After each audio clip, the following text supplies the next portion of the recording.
The universe craves newness. It needs new things all the time.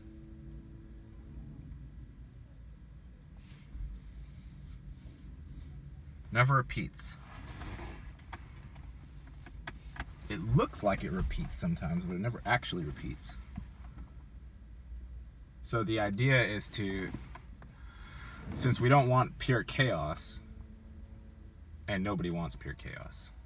I don't care how nihilistic or sadistic or masochistic or whatever type of istic that you think or proclaim yourself to be capable of. Nobody wants pure chaos. So for the mixture to be some form of correct, there has to be never-ending newness to the experience. In other words, nothing really ever actually repeats, but there has to be a sense of familiarity that pervades the linear experience as you move along through your life.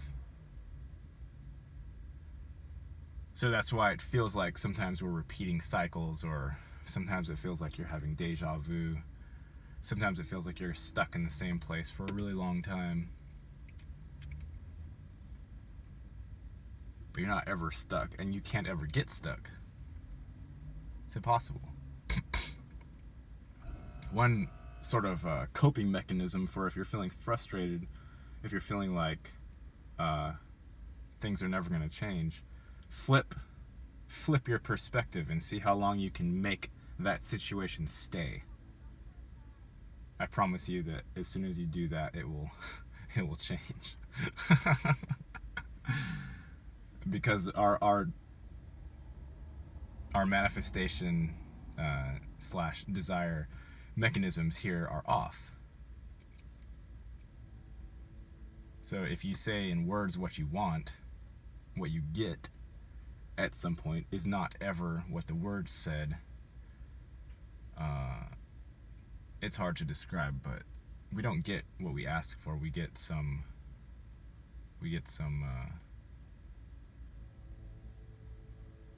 I don't know. It's somehow related, but it's not directly related. And we also don't necessarily know what we want, so when we're sitting here shouting out requests at whoever, we don't necessarily know if we even do want that.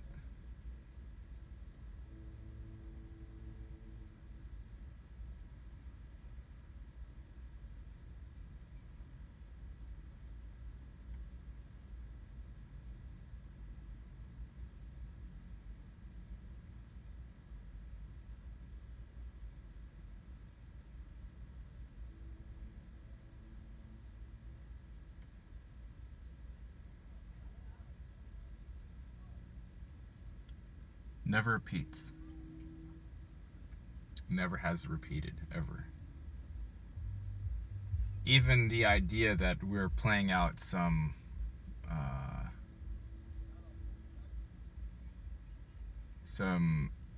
collective allegory,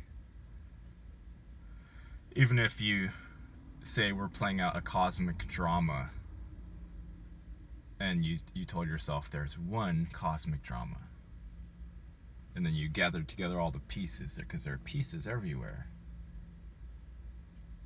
There are bits and pieces everywhere. And you say there's just one drama going on. And at some point the drama will finish. You know? And no, the drama doesn't finish. It doesn't start either. It starts or finishes within you. So you can get in there, you can get crazy, you know, you can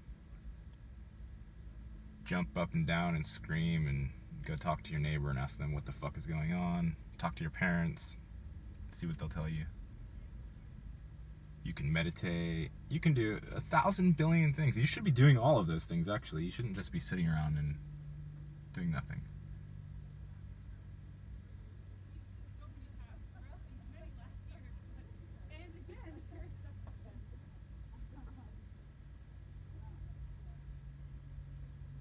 You should do stuff. I recommend doing stuff. I've done the sitting around doing nothing or meditate the life away. It's like, no. When you're not in physical form, then you're meditating the life away. that's the whole existence when you're outside of the body. So when you're in the body, then go do something with the body. We're really good at postponing taking action, postponing this, postponing that, because of the infinite nature of reality. That's why we're good at postponing it, because the only way people are sort of prodded into immediate action is if you scare them. You either entice them with something that they think they really, really want, or you scare the shit out of them and you make them think they're going to die or something, or you threaten them with torture. That's the only time people are going to really, really like have a sense of urgency. Or if there's impending doom, if a tornado is half a mile away and approaching quickly. Otherwise, people don't care enough. Like, even the normal people doing their normal thing, they're not running around all excited trying to figure out what's going on. They're walking their dogs, they're walking themselves. They're driving. The sort of chaos in this realm has to be somehow instigated by an event.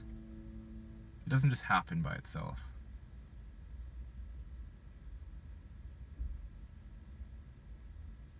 And I think that's reflective of the overall nature of existence itself. It is tranquil at its core. It just is. The urgency thing is an aspect that can be experienced as phenomenon, but it's still not the urgency, the chaos, the flighty feelings. They're not grounded, so to speak. They come and go. The stillness, the non-conceptualness of existence is truer than the flighty stuff that comes and goes.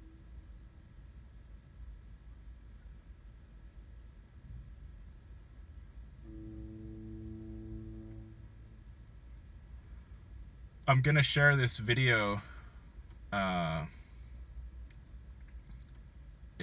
It sort of is relevant to the idea of dying realms, and what happens when you remove yourself from the drama, or when you start seeing past the drama and you're no longer interested in this same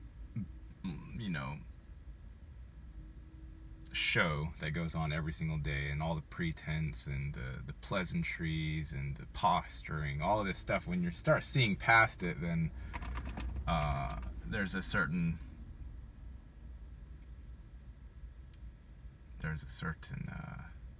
melancholy, or you go through some nihilistic phases, and you go through the masochistic phases, and you go through the anger and some hatred, all this stuff. Like, you go through the dark stuff, you go through your dark night of the soul,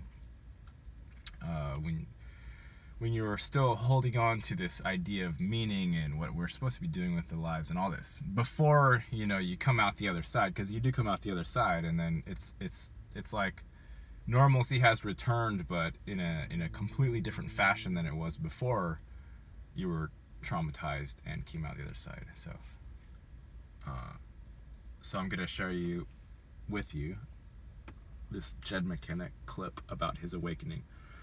I don't think Jed McKenna is a real person, but he might be some weird alter ego, like Jekyll Hyde version of Terrence, or some reincarnated aspect of Terrence after all his psilocybin trips. I don't know, but it's good. It's good music. The narrator is excellent, and it's dark. I like dark, but I'll share that video with you, Jed McKenna and his awakening, and yeah. I figured out why the sun is looking strange, and it's because there are more fires going on, and so the sun is just refracting through the clouds and whatnot, penetrating. I don't know, whatever word. Anyway, gotta go. Stuff is going on next week, birthday stuff. possibly live stream, probably some snail shows, I don't know. And yeah. Alright, hope everybody's doing well. Take care, enjoy the video. Peace.